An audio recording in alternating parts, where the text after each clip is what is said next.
को बढ़ाने वाला, संतान को देने वाला और सर्वत्र विजय को देने वाला है। और जिस किसी दिन मनुष्य भक्त श्रद्धा देव हो उसी दिन संध्या के समय सत्यनारायण भगवान की पूजा करें। ब्राह्मण और बंधुओं से धर्म में तत्पर हो। नैवेद्य भक्ति मिठाई और या पुत्रा भक्ति से अर्पण करें। केले की फली की दूध गेहूं का चूर्ण लें। गेहूं के जवाब में शादी का चूर्ण पूरा अथवा गुड़ी लेना चाहिए। नंद संपूर्ण आदि रात्रि में जागरण का आचरण करें। पश्चात देवा ध्यान करते करते अपने स्थान को चला जाए। इस प्रकार व्रत का आचरण करने से निश्चय ही मनुष्य की इच्छा पूर्ण हो जाती है। विशेष करके कलयुग में भूमि के ऊपर उपाय है। बोलो सत्यनारायण भगवान की।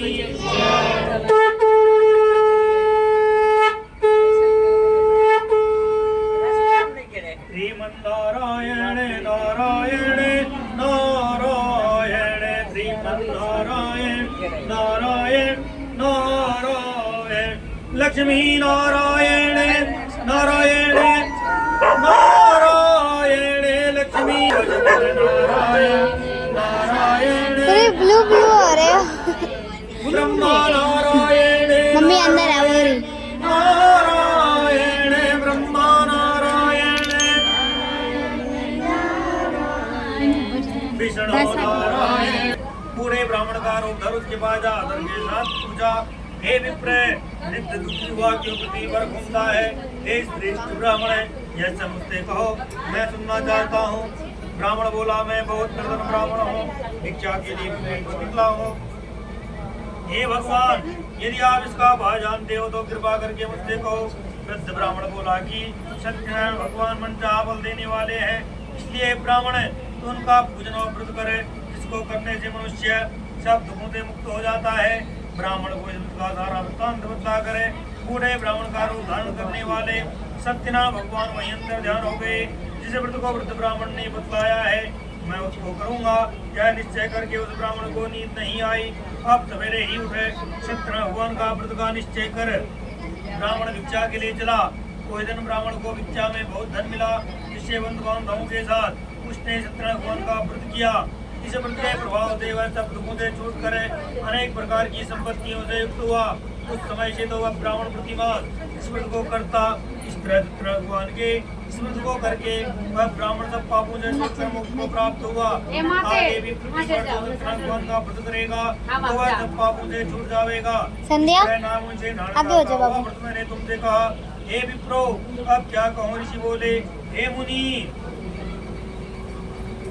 संसार में उस ब्राह्मण से सुनकर किस किसने व्रत को किया है हम सब सुनना चाहते हैं। इसके सुनने की हमारे हृदय में बड़ी श्रद्धा है।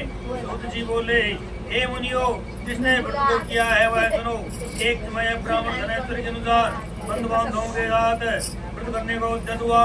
इसी समय एक लकड़ी बेचने वाला आया और वह लकड़ियों को रख कर ब्राह्मण के घर को गया।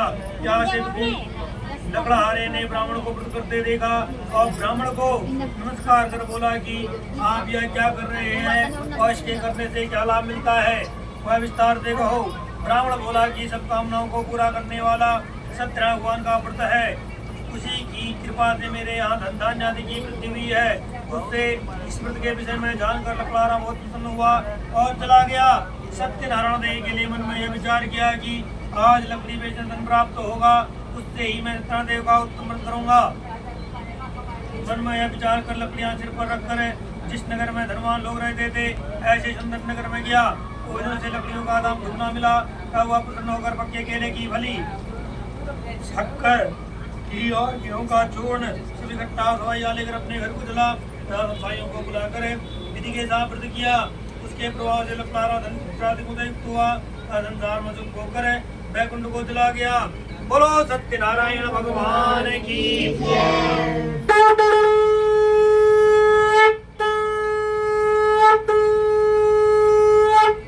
श्रीमन्नारायण नारायण नारायण श्रीमन्नारायण नारायण नारायण लक्ष्मी नारायण नारायण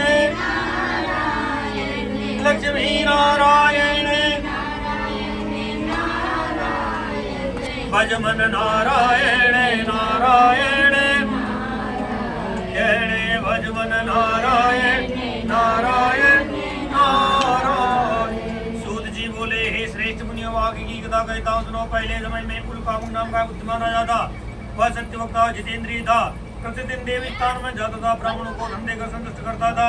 उसकी स्त्री कमल के समान मुख वाली और सती साध्वी थी। भद्रशिला नदी के किनारे उन दोनों ने सत्यनारायण भगवान का व्रत किया। उस समय में वहाँ पर एक साधु नाम का वैश्य आया, जिसके पास व्यापार के लिए बहुत प्रकार का धंधा। नौका को किनारे ठहरा कर राजा के पास गया और यज्ञ करते हुए देख विनय के साथ पूछने लगा, हे राजन, भक्ति युक्त से आप क्या कर रहे हैं? मेरी सुनने की इच्छा है, यह आप मुझे बतावें। राजा बोला, हे साधु, अपने बंधु बांधवों के साथ